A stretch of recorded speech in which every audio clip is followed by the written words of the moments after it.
Donc ce plan digital, c'est la réconciliation, c'est l'agglomération, c'est la mise en perspective de tout ce qu'on a vu depuis le début de l'année, qui se synthétise par un document qui est le plan digital.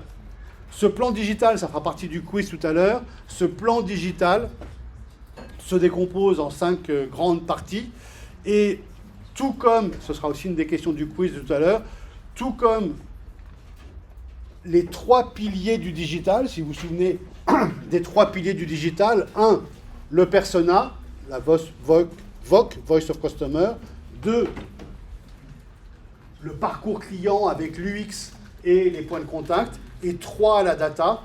Eh bien, le plan digital suit la même logique qui est de commencer par le consommateur.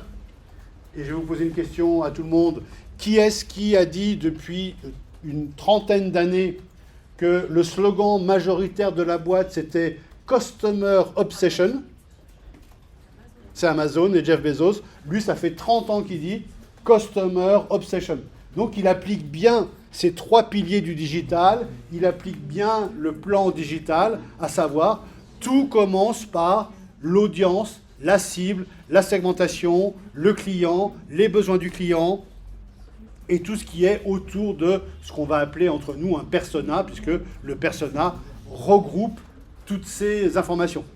Donc le point 1 du plan digital, c'est comme le point 1 des piliers du digital, c'est le persona, le consommateur, le user, le customer, le client, qui vous voulez, ou le prescripteur, ou le leader d'opinion, ou qui vous voulez. Le deuxième point, tout comme dans les piliers digital, le deuxième point, c'est le fameux parcours client. Parcours client en 99 points de contact. 99, c'est le nombre de points contact moyen d'un parcours client moyen. 99, ça paraît énorme, mais quand on réfléchit bien au nombre de fois où le client pense à notre solution, finalement, 99, ça arrive très très vite. Troisième élément, et c'est là où ça diverge un tout petit peu du plan, ça diverge un tout petit peu des piliers du digital. Troisième partie, c'est la value proposition. Qu'est-ce qu'on vend et à quel prix on vend? Donc, que vend un MrBeast? Que vend un Kobe Lane? Que vend une Lena Mafouf? Que vend une entreprise comme GEM, par exemple? Que vend GEM? C'est la value proposition. Et la value proposition, c'est un ensemble de choses, c'est une offre qui représente de la valeur aux yeux du client, qui rapporte de l'argent à celui qui la propose et qui satisfait un besoin par rapport à la fiche du persona qui avait telle ou telle attente, telle ou telle frustration, eh bien, ça satisfait un besoin. La quatrième partie, c'est une partie qui est la plus longue, mais que vous allez traiter de manière extrêmement courte avec un logiciel qui s'appelle Airtable. Je n'ai pas dit, mais la partie 3 se gère avec un logiciel qui s'appelle généralement Figma. Mais si Figma est trop complexe pour vous et que vous n'avez pas accès à Figma, on travaillera avec Marvel App, qui est l'espèce d'alternative un peu cheap, un peu wish à Figma, mais au moins c'est gratuit et ça fonctionne très simplement. Je vous ferai une démo peut-être ce soir. On peut avoir une licence Figma avec l'email de Jeanne. Ah d'accord, encore mieux, génial. Maintenant, en ayant une licence, après il faut s'y mettre. C'est pas facile Figma, mais encore une fois c'est le meilleur logiciel. Moi je l'adore. Mais je vous imposerai pas de le faire, alors que je peux me permettre de vous imposer de faire du Marvel App, parce que c'est beaucoup plus simple. Donc le point, c'était le point 3, ça. Le point 4, c'est le calendrier de contenu. Qu'est-ce que vous allez dire à qui? Sur 2 mois, 3 mois, 4 mois, 1 an. Le plan digital, il est relativement court terme. Le plan digital, on a l'habitude de dire que c'est 9-12 mois, plutôt 9 que 12. Alors que, attention, un plan marketing, c'est plutôt 18 mois, 24 mois. Ce qui fait encore aujourd'hui des plans marketing à 4 ans, il est fin fondu, fin fêlé, parce qu'à 4 ans, on sait R. Personne ne peut dire ce qu'on fera dans 4 ans, s'il y aura encore une école, s'il y a encore des salles de classe, s'il y a encore des diplômes, s'il y aura encore des salariés dans telle ou telle boîte. À 4 ans, on ne sait pas du tout ce qui va se passer. Donc un plan marketing, c'est 18 mois, 24 mois, où là, on va commencer le plan marketing par une analyse de la concurrence, une analyse des besoins, une analyse des technologies, une analyse de la législation en cours et de l'évolution, une analyse des parties prenantes, une analyse de la situation mondiale, de la géopolitique, pourquoi pas. Et puis après, on passe à des systèmes d'objectifs, la mission de l'entreprise, si on est une B Corp, pas une B Corp, si on est une entreprise à mission, pas à mission, quels sont les objectifs globaux de l'entreprise. Et puis après, on a une stratégie marketing, ou une stratégie d'entreprise. Et puis après, on a un plan qui prévoit l'ensemble des moyens pour atteindre ces objectifs. Et c'est là qu'on peut caser le plan digital. Donc, le plan marketing, c'est le global de toute l'entreprise. Le plan digital, c'est plutôt la partie opérationnelle, la partie action du plan marketing. Et puis, la dernière partie du plan marketing, c'est un business plan. Encore une fois, il y a des gens qui font des business plans sur 3-4 ans. Ça ne sert strictement à rien. Faire un business plan sur 2 ans, c'est quasiment un maximum aujourd'hui, parce qu'on ne sait vraiment pas de quoi sera fait la concurrence de demain. On peut être une entreprise très bien établie, avec un gros chiffre d'affaires, avec des milliers de clients fidèles, et tout d'un coup voir un Américain arriver ou un Chinois arriver et dire ben moi j'ai une solution gratuite à vos problèmes. Ça fait la même chose que la grosse boîte qui facturait ça 10, 15, 20, 30 000 euros par an. Testez-moi, c'est gratuit. Et là, votre business, il s'effondre complètement. Donc, faire des plans marketing et faire des business plans sur 4, 5 ans, c'est une hérésie totale. Ça n'a plus de réalité aujourd'hui. Il y a encore des banques qui le demandent parce qu'ils disent « moi, je fais un prêt sur 7 ans, donc je veux un business plan sur 7 ans ». Bon, bah alors, on leur fait un business plan sur 7 ans, mais on sait très bien que ce qu'on écrit sur la 7e année, ça a mais zéro chance de se produire. Mais 0, 0, 0. Et la dernière partie du plan digital, c'est ce qu'on a fait au dernier cours, c'est le fameux Sales Funnel, le fameux AAARRR. C'est le taux de conversion d'une étape à l'autre avec un calcul le plus juste possible de ce qui peut se passer. Donc tout ça, c'est, en résumé, en quelques mots, le plan digital. On va le voir en détail, parce que c'est extrêmement important que vous le compreniez. Tout ce que je viens de vous dire, on peut le résumer avec ces petits dessins. Vous reconnaissez un persona, vous reconnaissez un parcours, vous reconnaissez un tableau genre Airtable, vous reconnaissez les moyens d'action qu'on se donne. Voilà en quelques gribouillis ce qu'est un plan digital. Et pour faire un plan digital, il y a des prérequis. Les prérequis, c'est ce qu'on a fait ensemble depuis le début de l'année, à savoir les 3 piliers du digital, les personas, les cartes d'empathie, les parcours clients, tout ce qu'on a fait au fur et à mesure, le SEO, le content, avec 2 branches au content, le brand content et le content, pas stratégie, mais le content marketing. Ce qu'on a fait la dernière fois, le fameux sales funnel, etc., etc. Et donc, voilà le sommaire détaillé de ce plan marketing, et je vous demanderai pour vendredi, de plan digital, excusez-moi, je me suis trompé, je vous demanderai pour vendredi de me rendre un plan digital complet avec ces fameuses merveilleuses animations, c'est la seule de tout le cours. Vous avez remarqué ma sobriété sur ce point-là, je déteste les choses qui bougent, mais là ça me paraissait joli. Donc je vous demande pour vendredi soir, vendredi 16h30, de me rendre un plan digital avec ces 5 parties. Première question du quiz tout à l'heure. Alors je me permets de vous le dire, c'est un peu insultant pour vous et pour ceux qui ne l'ont pas fait. Le cours précédent, j'ai répété pendant 1 heure qu'il y a 5 parties au plan digital. 5, 5, 5. 1, le persona. 2, le parcours. 3, le MVP. 4, le content calendar. Et 5, le sales funnel. Première question du quiz que vous allez faire tout à l'heure. En combien de parties se divise le plan digital? 14. Analyse de la concurrence, analyse du machin, analyse du truc, analyse de... À un moment, je ne peux plus rien pour vous, hein. Sans déconner. Donc là, première question du quiz, c'est ça la réponse. Tac, tac, tac, tac, tac. Et ne me mettez pas tout le détail. Mettez-moi juste, j'ai compris que vous avez compris. Montrez-moi que vous avez compris. Vous mettez juste les titres. Vous avez les 4 ou 5 points maximum du truc. C'est pas la peine d'aller en détail. Mais si on veut aller dans le détail, la partie 1, c'est le persona, qui représente la VOC, Voice of Customer, qui représente aussi une carte d'empathie, si vous ne savez pas trop ce que pense le persona, et qui peut être, encore une fois, sous forme de pain points, quelles sont les difficultés du persona, etc., etc. On va le regarder en détail tout à l'heure. Deuxième partie, le fameux parcours client, Customer Journey en anglais, avec les points de contact, touch point en anglais.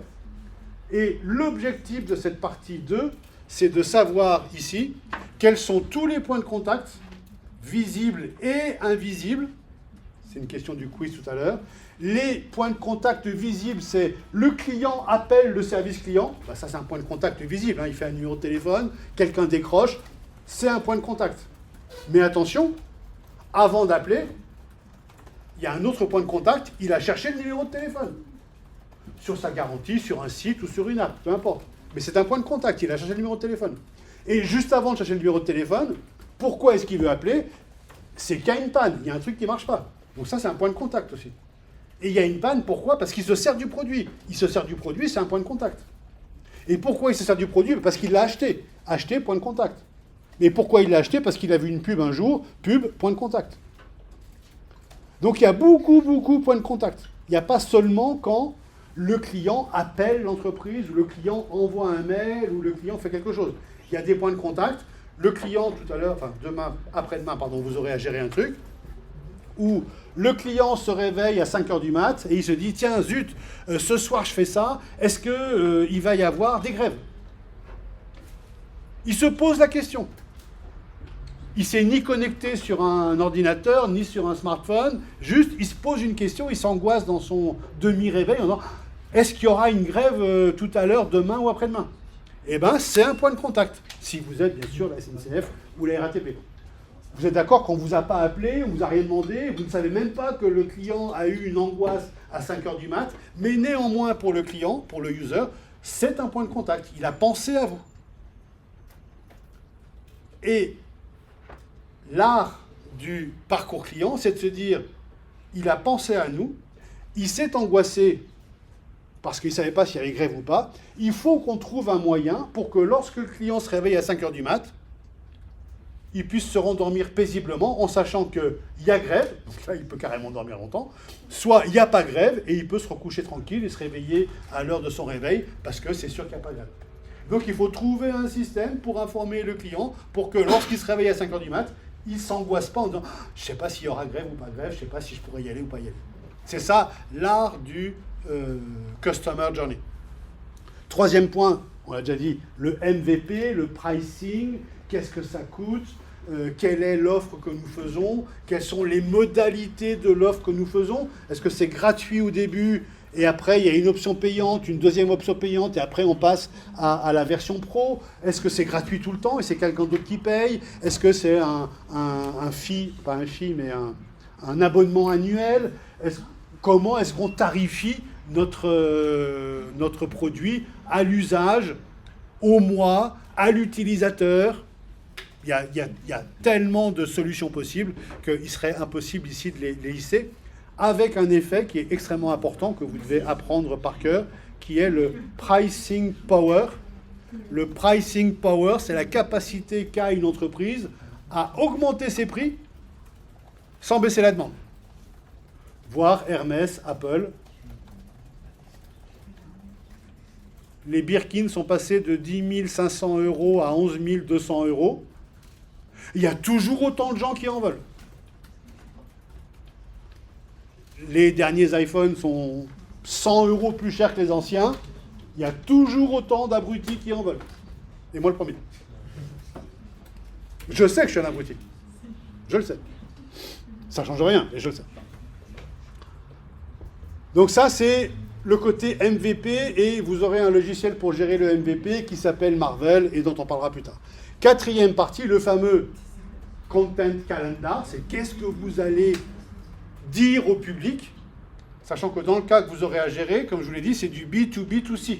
Donc vous aurez deux personas, un persona B2B et un persona B2C. Donc qui dit deux personas dit deux Customer Journey, dit deux Content Calendar, enfin un Content Calendar, mais à l'intérieur duquel il y a des actions pour le persona B2C et des actions pour le persona B2B. Et donc là, impératif ici d'utiliser Marvel ou Figma ou Adobe, que je déteste, ou ici, impératif d'utiliser Airtable. Il n'y a pas d'alternative. Si vous en connaissez une, je suis preneur, mais Excel n'est pas une alternative à Airtable, dans la mesure où Excel sait faire des tableaux, mieux que personne, mais une fois qu'on a le tableau, on le regarde et on pleure. Quand on est sur Airtable, on a un tableau, et on peut faire avec ce tableau 3000 trucs. Des calendriers, des galeries, des kanbans, tout type de travaux. Ouais. Oui, très juste. Notion est une possibilité. Je l'ajoute, absolument. Notion est une possibilité. Ça, comme Notion n'est pas fait pour ça, ça demande une certaine bonne pratique de Notion, mais vous avez raison, Notion permet de le faire. C'est un poil touchy, si vous le faites sur Notion, on en reparle que vous ne partiez pas n'importe où, mais parce qu'il y a une database sur laquelle on va mettre plusieurs choses, donc pas facile sur Notion. Mais vous avez raison, c'est possible sur Notion. Et dernière partie, c'est le fameux Sales Funnel avec le fameux CRO, Conversion Rate Optimization, que je préfère appeler taux de conversion, mais bon, on l'appelle le CRO et c'est tous les éléments du Sales Funnel. Donc revoilà les 5 parties du plan digital. Je vous rappelle que par rapport aux 3 piliers du digital, on retrouve ces 3 piliers, mais il y a des choses en plus qui détaillent, notamment le prix, notamment la fonctionnalité, et notamment on pourrait dire que la 5, c'est le data-driven, et que dans le pilier du digital, il n'y a pas le content calendar, mais qu'on pourrait imaginer qu'il se situe à peu près au milieu. Et par rapport à un plan marketing, le plan digital, il est beaucoup plus petit en termes de taille, petit en termes de durée de portée et petit en termes de stratégie, parce que le plan marketing, c'est la stratégie globale de toute l'entreprise. Le plan digital, c'est sur un produit, une business unit ou un travail. On va le regarder maintenant en détail, mais juste avant, lorsque vous allez me rendre vendredi, vous allez me rendre donc ces 5 parties, et vous pouvez prendre comme règle pour toute votre vie de travail, à chaque fois que vous... Il y a un portefeuille qui est par terre, ça m'inquiète un tout petit peu. Sinon, je... Donc retenez ça pour toute votre vie de travail. À chaque fois que vous donnez un document de plus de 4 pages, vous devez faire un executive summary devant. Les gens, même s'ils vous aiment beaucoup, n'ont pas le temps de lire vos 4 pages. Donc, vous devez, et vous verrez qu'on vous remerciera, vous devez faire précéder tout document de 4 pages par un paragraphe qu'on va appeler IS, Executive Summary. Et qui, en un paragraphe, ou 2 ou 3, si votre document fait 20 pages, 2, 3 paragraphes, bien sûr jamais plus d'une page, parce que si l'executive summary fait 3 pages, là on s'en sort plus. Mais jamais plus d'une page, le plus court possible, et vous dites en début de document, le résumé total de tout votre document. Attention, ce n'est pas une intro, c'est pas nous allons voir dans quelle mesure ceci, nous allons découvrir cela. Non, c'est le résumé total de votre document. Nous allons gagner 1 milliard d'euros en proposant un nouveau produit qui solutionne les maladies dans le monde entier et nous allons les vendre à tous les gouvernements du monde entier. Voilà un executive summary. Et quand je lis ça, je me dis, bon, ça me donne envie de lire le document parce que je suis curieux de savoir comment on va gagner 1 milliard d'euros. Donc, prenez l'habitude d'écrire des executive summary. Alors, première partie, la fameuse VOC, Voice of Customer. On en a déjà parlé. Je veux juste vous montrer mon modèle. Mais vous n'êtes pas du tout obligé de le prendre.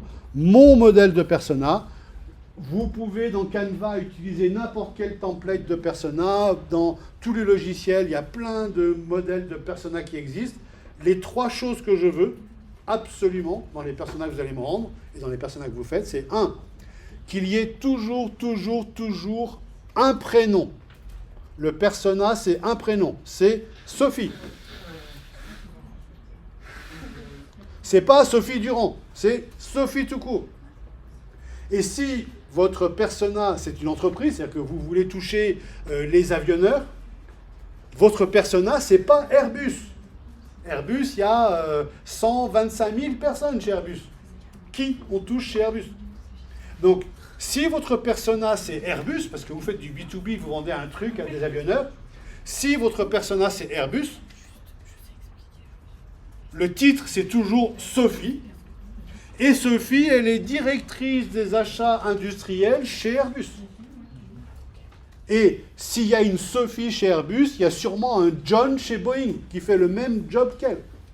Et donc, vos personas, c'est une Sophie, responsable des achats industriels chez Airbus, et un John, responsable des achats industriels chez Boeing, et Juan, responsable des achats industriels chez Embraer, c'est un avionneur brésilien, et un Chinois qui fait des avions, il s'appelle C, je ne sais pas comment, mais C-17 je crois, et qui fait des avions, et puis il y a peut-être un Russe, bon, là on ne va pas faire de persona pour le Russe, mais bon, c'est globalement, quand on dit Sophie, c'est tous les acheteurs industriels dans l'aviation, ouais, dans l'avionique plus précisément.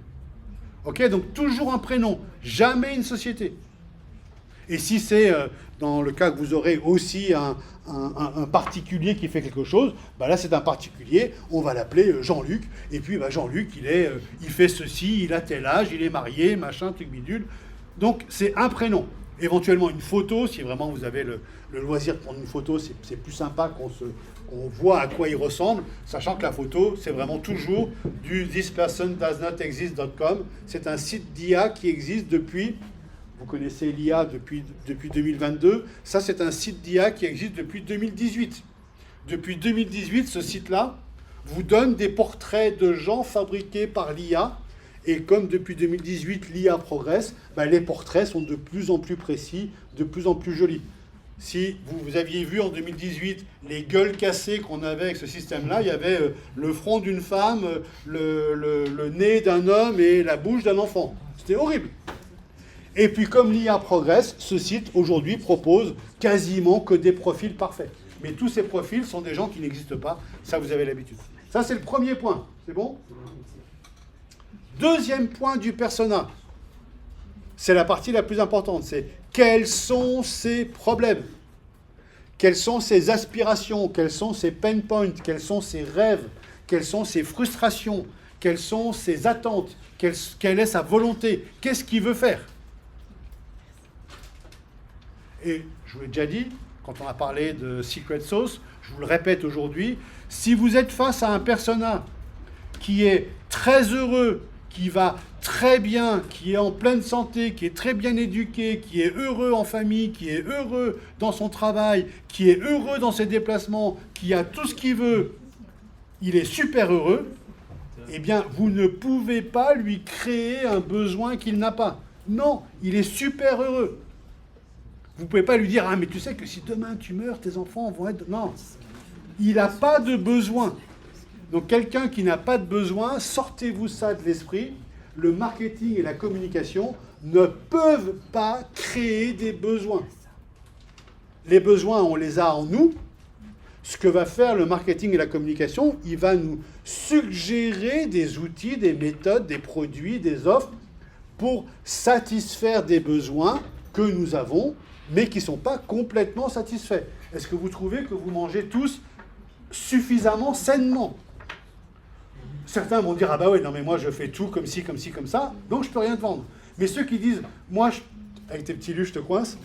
Moi je trouve, mes petits cœurs, moi je trouve, et moi le premier, je trouve que je ne mange pas suffisamment sainement.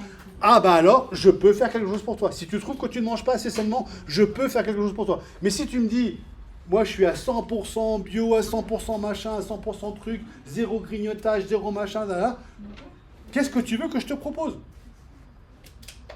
T'es au top.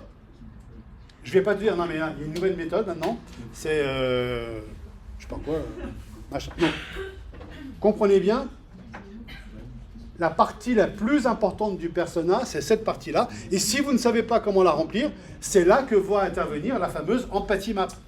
Où on va dire, alors qu'est-ce qu'il pense, qu'est-ce qu'il imagine, qu'est-ce qu'il rêve, qu'est-ce qu'il entend, qu'est-ce qu'il dit, et on va pouvoir remplir des choses ici. Donc ça, c'est la partie la plus importante. Quel que soit le modèle de persona que vous utilisez, il faut qu'il y ait cette partie, quel est son problème. En partant du principe que s'il a zéro problème, ben nous, on arrive avec des solutions, mais s'il n'a pas de problème, il va me dire, c'est super votre produit, hein, mais j'en ai pas besoin. C'est ce que disent les gens qui n'en ont pas besoin. Et dernière partie importante, mais pas aussi importante que les problèmes, c'est sur quels canaux je vais pouvoir joindre mon persona. Là, on a un persona qui est très email, LinkedIn, donc un plutôt vieux, YouTube, Insta, WhatsApp et Facebook, donc un vraiment vieux. Et puis Teams. Il est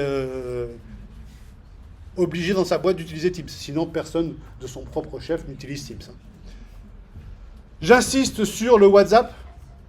Super important. L'Europe est à la traîne sur WhatsApp, la France est à la traîne de l'Europe. Si vous allez en Chine, personne n'a WhatsApp, mais tout le monde a WeChat. Toutes les boîtes, sans aucune exception, même le boulanger du coin, il a WeChat. Et si vous allez au Brésil, toutes les boîtes ont WhatsApp, le WhatsApp d'origine américaine. En France, il y a une boîte sur 20, 30 qui utilise WhatsApp. Ils ont toujours du mal à passer à WhatsApp. Donc c'est vraiment hyper important de le faire. Ouais. Quand on va sur Alibaba et qu'on demande un projet, mettons des chaises, ils nous répondent automatiquement, directement sur WhatsApp, même si l'entreprise est en Chine. Je ne sais pas si c'est une affirmation ou une question. C'est une affirmation. C'est une affirmation. Je ne savais pas. Je ne savais pas. Et du coup, comment ils font s'ils n'ont pas WhatsApp? Ah ben non, mais c'est la filiale France, c'est la filiale européenne qui a un WhatsApp. WhatsApp, tu ne peux pas l'installer en Chine. Tout comme WeChat, tu ne peux quasiment pas l'installer en Europe. Tu peux, mais il faut 5 Chinois qui valident ton compte, 5 vrais Chinois avec des numéros de téléphone chinois, des comptes bancaires chinois qui valident ton compte. Donc tu ne peux pas, là tu te dis je veux m'installer WeChat, tu ne peux pas installer WeChat en Europe, il vaut mieux être sur le continent asiatique pour le faire parce que où il faut que tu trouves 5 Chinois qui te valident. Et c'est pareil pour WhatsApp. Tu peux quasiment pas installer WhatsApp en Chine. Mais Alibaba, ils ont une telle puissance qu'ils ont forcément une filiale européenne qui a installé WhatsApp. Quand vous dites l'utilisation de WhatsApp dans les entreprises, vous parlez en interne ou en externe? Non, pour les clients. Pour les clients. Non, en interne, on a d'autres outils plus avec de la mémoire, avec des interactions. Non, je parle client, uniquement client. Il y a quelques boîtes qui l'utilisent, mais c'est vraiment une minorité. Et j'avais un exemple de boîte. Si j'ai pris un screenshot chez une copine. Zara. Zara utilise WhatsApp. Mais ce n'est pas une boîte française, c'est Inditex. C'est une boîte espagnole. Donc, exemple de persona, on s'en moque, Jean-Luc, une photo. Quels sont les problèmes de Jean-Luc et où est-ce que je peux joindre Jean-Luc? Avec un point d'orgue sur WhatsApp, parce que c'est mon petit chouchou. Et dans d'autres pays, en Indonésie, on peut utiliser WeChat, on peut utiliser WhatsApp, et WhatsApp a même activé une fonction de paiement dans WhatsApp. Donc on peut directement réserver un rendez-vous, payer son rendez-vous, c'est un peu un Doctolib. Genre de Doctolib. Ok, le parcours. J'en ai déjà parlé, je reprécise. Parcours avec une partie visible, une partie invisible. Voilà un parcours très théorique que vous trouvez dans les livres, mais qui n'existe pas en réalité. Il n'y a pas de parcours avec juste 4-5 points de contact. Ça n'existe pas. C'est minimum une quarantaine pour vraiment un produit très très simple. En moyenne 90, mais attention, 90, 99, 100. Mais attention, ces points de contact sont sur tous les canaux. Vous avez là en rouge les points de contact physiques, face à face ou en groupe, les points de contact à distance, web, mobile, social, métavers, les points en pensée, médias, expérience et usage. Et il y a encore d'autres catégories si on veut aller un peu plus loin, ça dépend du secteur. Mais voilà un parcours client qui ressemblerait à la réalité. Une centaine de points sur différents canaux. Alors regardez bien. Point 1, point 2, point 3, ce schéma-là va correspondre dans quelques minutes à un tableau, attention, qui va avoir autant de colonnes que de points. On y vient dans une seconde. N'oubliez pas les points, bien sûr, comme je viens de le dire, physiques. Ne confondez jamais le web et le mobile. C'est deux choses pas opposées, parce que c'est faux de dire que c'est opposé. Les deux sont à travers un écran, donc ça se ressemble, mais elles sont vraiment tellement différentes que c'est aussi différent que si vous disiez un journal quotidien type Le Figaro, c'est comme le JT de TF1. Vous voyez bien que c'est pas pareil. Le Figaro, c'est un papier que je peux emmener chez moi, que je peux ouvrir quand je veux. Le JT de TF1, même s'il y a des replays, il est à 20h. C'est pas la même chose. Et pourtant, il peut y avoir les mêmes informations sur la une du Figaro que sur le JT de TF1. Ben, c'est pareil pour le web et le mobile. Il y en a un, comme son nom l'indique, on l'a toujours avec soi et on est en mobilité, il est petit. Il y en a un qui est plutôt fixe. Donc, il peut y avoir les mêmes informations, mais on n'y accède pas de la même manière, c'est pas les mêmes logins, enfin, c'est les mêmes logins, mais c'est pas la même manière de se loguer. Il y en a un qui est instantané, l'application, on se logue instantanément. Le web, à chaque fois, il faut faire login mot de passe, même si on se rappelle de la session. Donc, web et mobile, c'est deux choses totalement différentes. Il y a tellement d'entreprises qui sont flemmardes en disant on ne fait pas d'app, ça ne sert à rien de faire du mobile, on a déjà un site web, que c'est hallucinant. Ne vous laissez pas dire ça.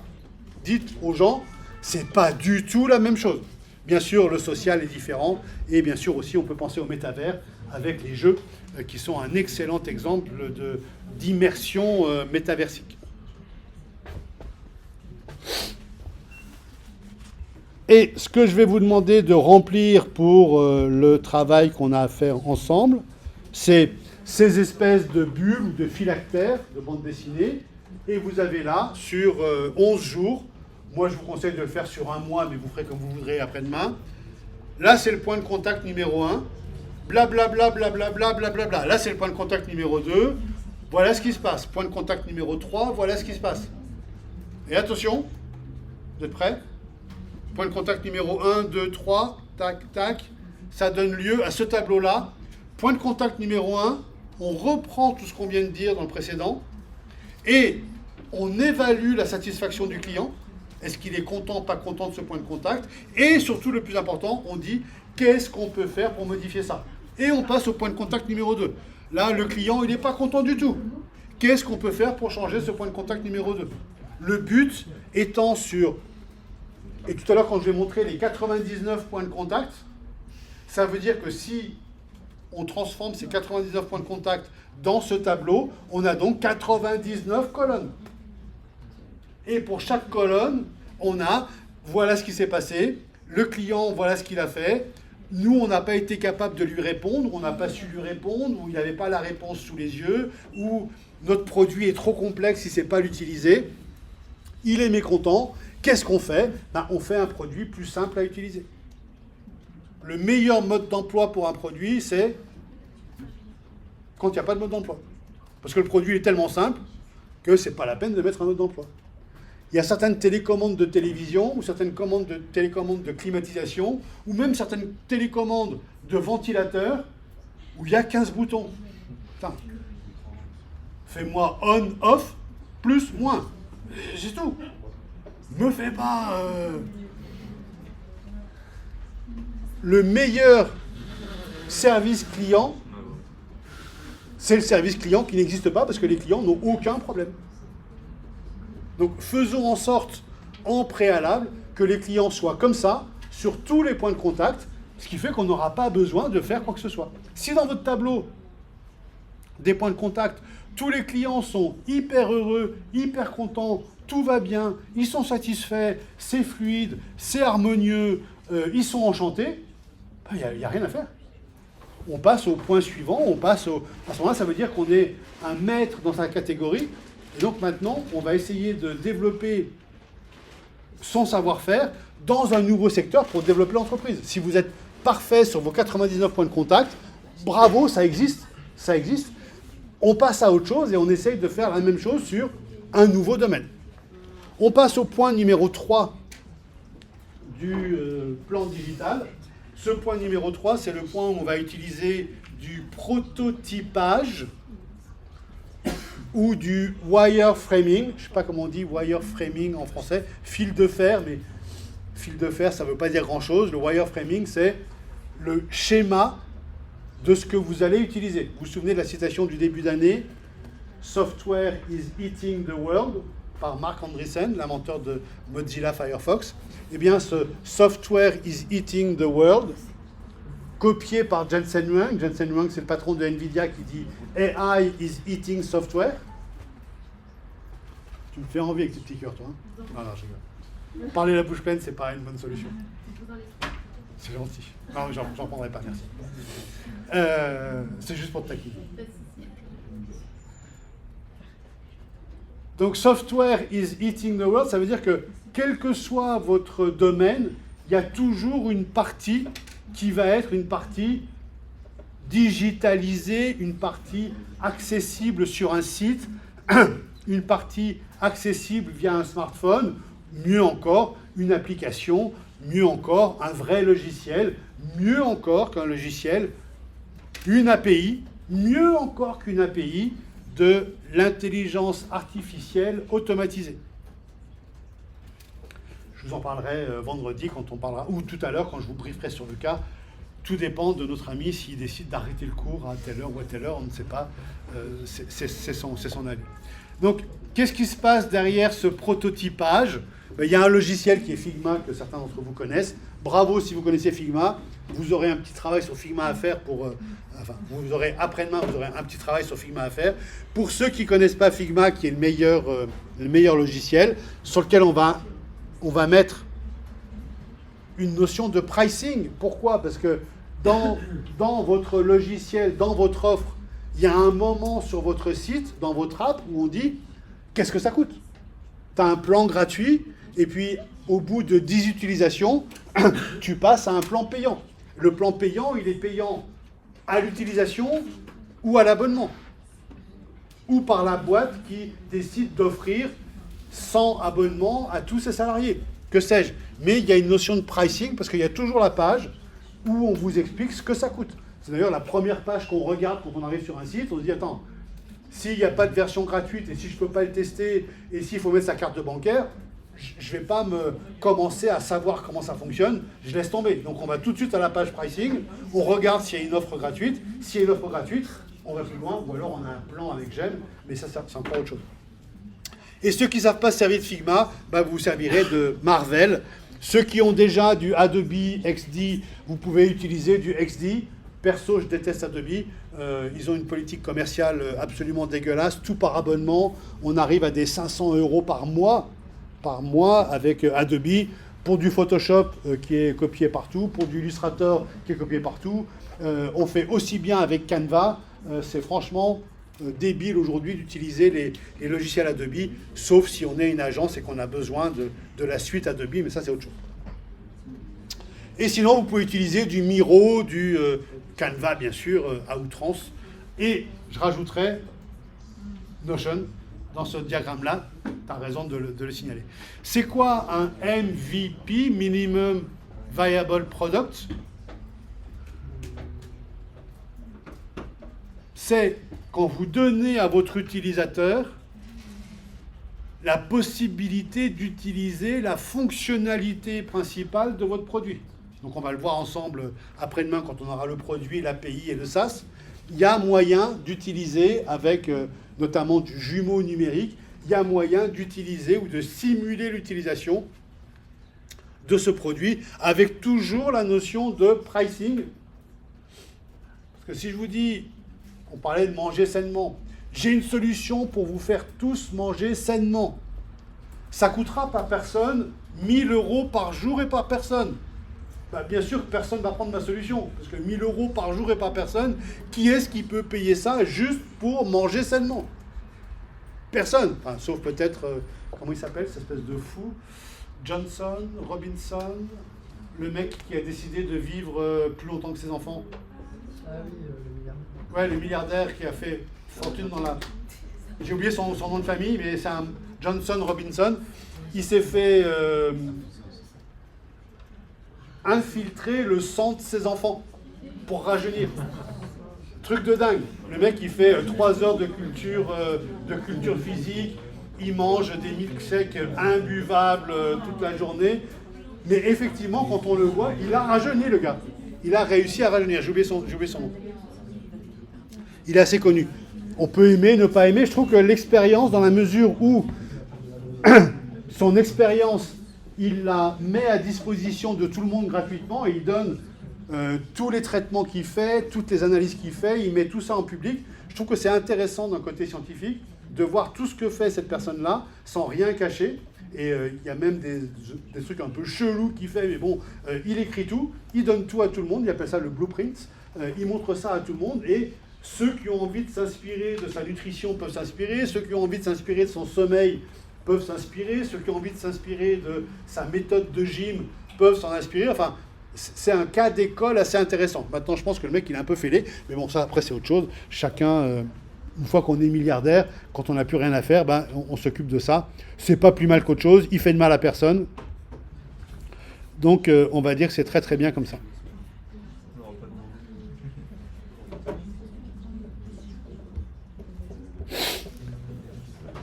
Quatrième partie, ça, la quatrième partie dans la vraie vie.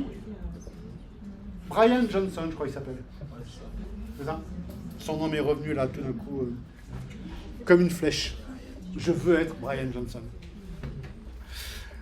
Quatrième partie, c'est le calendrier de contenu, donc la conférence de rédaction pendant laquelle on choisit tout ce que l'on va publier. Donc ça, on l'a déjà fait ensemble quand on a parlé du content ensemble. Et ce qui est important de distinguer, que vous distinguerez dans votre Airtable, c'est dans quel contexte sommes-nous ? Est-ce que nous sommes dans un moment où les gens veulent acheter quelque chose, ils veulent juste savoir quelque chose, ils veulent aller quelque part, et dans le cas qu'on va travailler ensemble, il y aura beaucoup de « want to go ». Je veux aller à tel endroit, mais je ne sais pas quelle est l'heure la plus appropriée pour y aller, pour pas faire la queue, pour pas attendre, pour pas être embêté, pour aller plus vite, pour gagner du temps. Donc « want to go ». Mais ça peut être aussi un want to know, ça peut être un want to learn, ça peut être un want to entertain, ça peut être un want to have fun, ça peut être un want to meet, ça peut être un want to ce que vous voulez. Donc, quel est le contexte, et traduit en termes de Google, c'est quel est le micro-moment dans lequel nous nous trouvons. Donc, vous aurez à distinguer dans votre Airtable ces aspects-là. Donc soit les 4 premiers qu'on connaît tous, soit vous faites les 4 premiers, plus vous en inventez un 5e, un 6e, comme vous l'avez déjà fait dans un exercice précédent. Deuxième élément, vous savez que dans tout le contenu, c'est du poème. Soit c'est du payant, c'est du paid, soit c'est du paid, donc vous payez pour diffuser votre pub, soit c'est du own, vous possédez vous-même votre site internet, votre mailing list, donc vous envoyez un email à tous vos clients, c'est du own, soit c'est du earned, vous gagnez par la viralité. Donc pour chaque opération que vous ferez dans votre content calendar, vous devrez dire quel est le contexte, want to buy, want to go, want to learn, quel est le paid, own, earn, moment de la chose, et bien sûr, à quel persona, je vous passe toutes les slides, hein, à quel persona votre action s'adresse-t-elle. Vous êtes dans une opération de B2B2C, donc vous avez un persona B2B et un persona B2C. Donc il y aura des opérations pour le persona 1, qu'on appellera Sophie, et des opérations pour le persona 2, qu'on appellera Zoé. Et donc il faudra dire dans votre tableau, Airtable, ça c'est pour Sophie, ça c'est pour Zoé. Sophie, persona B2B, on va communiquer avec elle sur LinkedIn, pour faire des choses simples et grossières. Zoé, notre persona B2B, on va communiquer avec elle sur Instagram. Mais on peut aussi communiquer avec Sophie sur Instagram, avec un message plus institutionnel, plus important, et on peut aussi trouver Zoé sur LinkedIn. Mais on dira pour chaque opération à qui elle s'adresse. Sachant qu'il y a très très très peu de cas, ça existe toujours, mais il y a peu de cas, mesdemoiselles au fond, il y a très peu de cas où une opération s'adresse à plusieurs personas à la fois. Ça peut exister, par exemple, si on fait les vœux du mois de janvier, ben les vœux du mois de janvier, ça va être pour tous les personas. Je vous rappelle qu'une boîte a en moyenne une vingtaine de personas. Quand on présente les vœux, vous êtes toujours pas avec moi ? On ne va pas présenter les vœux au persona 1, au persona 2, c'est la boîte qui présente ses vœux à tous les clients. Donc il y a certaines opérations qui sont œcuméniques elles sont pour tout le monde. Mais c'est plutôt rare, il faut plutôt les éviter parce que plus on est généraliste, moins on est précis, moins on tape dans la cible parce qu'on fait un grand message, bonne année 2026. C'est vrai que c'est bien de le faire. D'un autre côté, si on ne le fait pas, personne ne s'en rendra compte. Donc, ce n'est pas vraiment un message très, très intéressant. On continue ? OK. Donc voilà, le Airtable, vous allez montrer votre table. Je vous ferai une démonstration pour que ce soit bien clair. La table qui s'appelle une grid, la grid, et puis ensuite les cibles, les personas, les canaux, les budgets, les calendriers. Mais les gars, on arrive à la fin. Je peux continuer. Ça va. Hein. 5e partie, les data, avec bien sûr un monde que vous connaissez qui est data-driven. J'entends tellement souvent data-driven. Attention à la faute fatale.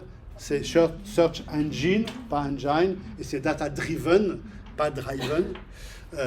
Donc le data-driven, c'est bien sûr, on récolte tellement de données avec le digital que toutes nos actions que l'on va entreprendre doivent être commandées, c'est ça que ça veut dire data-driven, doivent être commandées par les résultats de l'action précédente. On fait une action, on a un reach de 20%, on a un taux d'engagement de 32%, on se dit c'est super, on a enfin atteint un ratio intéressant, on va continuer sur la même veine. On a un reach de 3% et un taux d'engagement de 2%, il faut changer.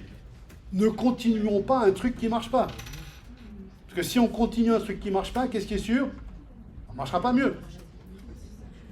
Mais il y a plein de gens qui disent « Ah, c'était pas terrible les résultats, on va continuer. » Non, l'erreur est dans la persévérance. Ça ne marche pas, on ne continue pas. Et on a toutes les données. Hier, quand je dis hier, c'était dans les années 90, on faisait de la pub et on pouvait mesurer qu'une chose, c'est au bout de la pub, quelle est l'influence sur les ventes. Mais au milieu, on ne savait pas combien de gens la voyaient, combien de gens l'appréciaient, combien il n'y avait pas de clics, combien de gens cliquaient, combien de gens revenaient. On ne savait rien. On savait juste les ventes de yaourt ont décollé. Donc la pub doit être bonne alors.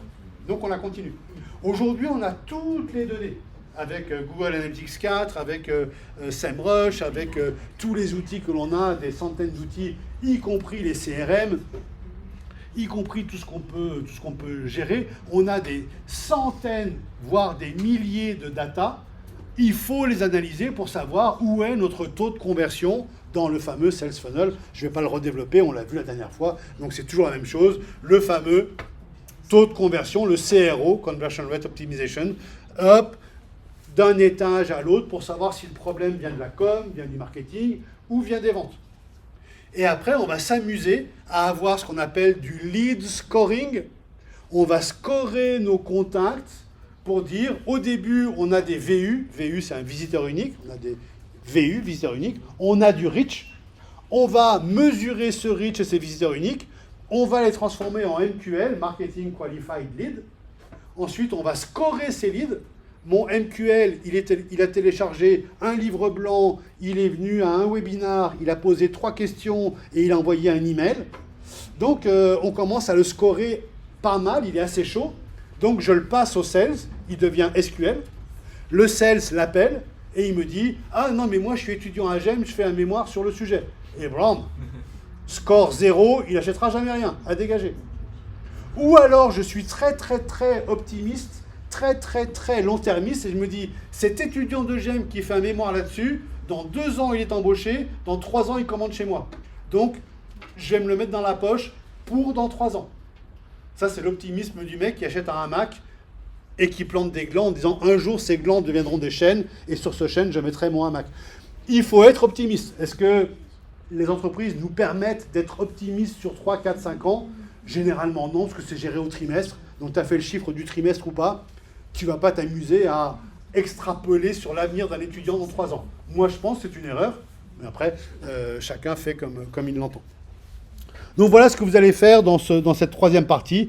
Essayez de mesurer le taux de conversion d'une étape à l'autre. Et je n'en dis pas plus.